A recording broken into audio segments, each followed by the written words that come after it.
back to my film and TV channel. You're all staying safe and well. We're going to look at a computer game to film adaptation today. Yes, as I think early doors these were struggling a bit, but I think over the last few years we've had some half decent ones, and we'll have a look at this one today and see how decent this one is. We're going to have a look at a post-apocalyptic drama. Well, it's a game. It's based on a game. Most of them are, apart from Barbie, of course. But was that a game? No, it was a toy, wasn't it? Anyway, close enough. We're going to have a look at Fallout. Please, if you're new to the channel, push that subscribe button, push the bell notifications, everything film and TV, reviews like this, information vlogs, lots of different things. Check out the channel, lots of stuff on there. Even the odd quizzes as well. Have a go at some of the quizzes. Even back in time, they're still doable. So have a bit of fun. And you'll see stuff on my football team, Manchester City, as well. So if that's any use to you, or you know somebody who might be, just give him a kick in my direction. Get him to press that button. That'd be very appreciated.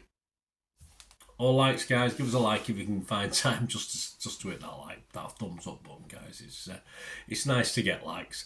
Yes, Fallout, an American post-apocalyptic drama created by Graham Wagner and Geneva Robertson Dworetz, I think you pronounce that, for Amazon Prime, of course. So all the episodes, 8 episodes, are available on Amazon Prime. I think around 45 minutes to an hour. Again, it's hard to tell these days.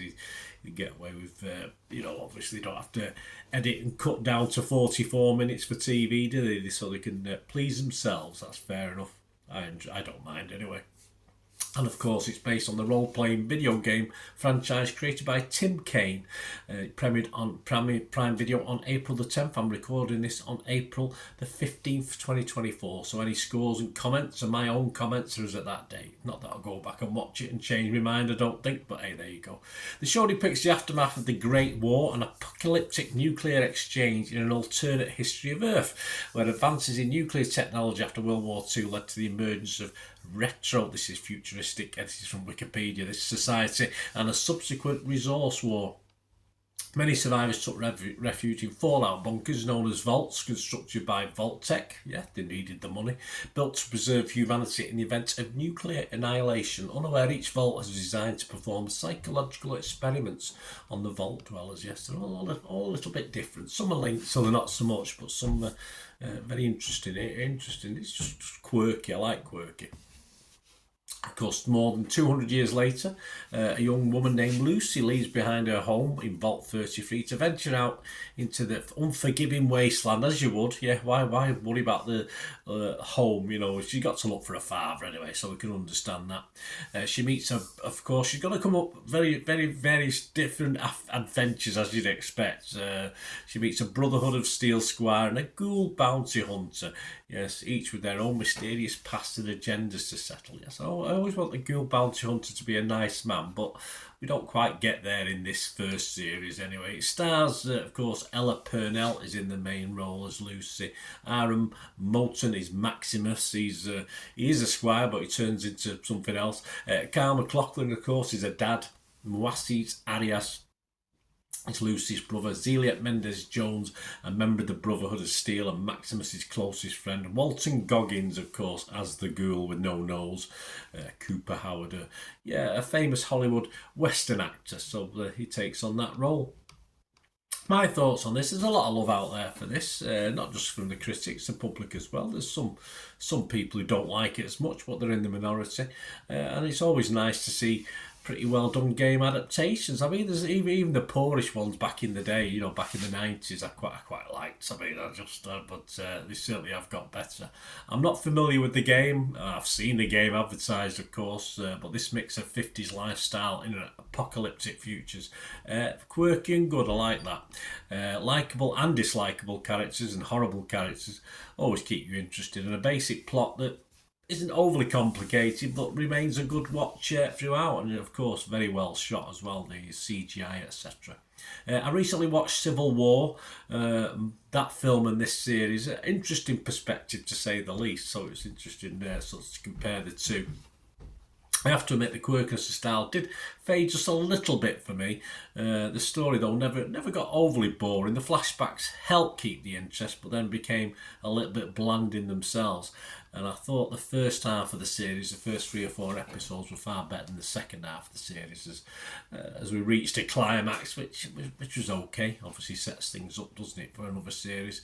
But it does actually go. I don't play many games now. My days of playing computer games are bit back. I might go back to it one day, perhaps when I retire, get a bit more time. But it does want me to go out and play the game, so that's always a positive, isn't it? And I think this is a pretty good effort. My scores, well, on the first half of the series, I was probably edging towards the 8 out of 10, 7.5 to 8 out of 10. On the second part of the series, I'm probably more in a 6.5 frame of mind for the last few episodes. So I'm going to be fresh on it, of course. I'm going to be positive, but I'll just give it an overall score of 7 out of 10, which is a little down on some of the other scores. And what are they? Well, Rotten Tomatoes, 93% approval rating, based on 89 critics. The consensus reads, an adaptation that feels like a true extension of the games. Fallout is a post-apocalyptic blast for newcomers and long-time fans alike. Well, I'm a newcomer, but hopefully I'll be a long-time fan if I ever get to play the games. Metacritic, 73 out of 100, that's based on 32 critics, 25 were positive, 6 were mixed, and just 1 negative, so it's all good. Campbell, I love that name, Campbell from Empire Magazine, scored at 80. He said, Fallout expands on the big ideas of the games, making it an adaptation worth watching both for fans and those unfamiliar with it. It's an equal parts funny and nightmarish show that, like its protagonist, isn't content to leave inside a projection of the past. Metacritic users, not quite as high, but still high, 6.9 out of 10. Rotten Tomatoes audience, an 88% positivity. And we always have a quick look at Internet Movie Database before we go. Over 52,000 scores and reviews, so a wide range, and this is high. I can't imagine, based on that number of scores and reviews, this is going to drop too much. It is very, very well liked. It's getting an average of 8.7 out of 10. Now that's up there with some of the best films ever, some of the classics, of course, so even better than some of the classics. So make your own mind up, guys, but I hope I've pointed you a little bit in the direction of giving this a watch if you like this sort of thing. If you don't like sci-fi, no, don't bother, but of course I love it when people who don't like sci-fi say, oh, it's rubbish, because well, why would you like it? If you don't like that style of film, or series, why would you watch it anyway? But anyway, a healthy score on Internet Movie Database. Let me know what your thoughts are, guys. It'd be great to hear from you. And especially if you play the game. As I say, I don't play the game, so I can't. Does it compare nicely with the game, as some of the people have said there? Thanks for watching. Until we meet again. Oh, that's one thing. Don't please stay safe, everyone. Bye for now.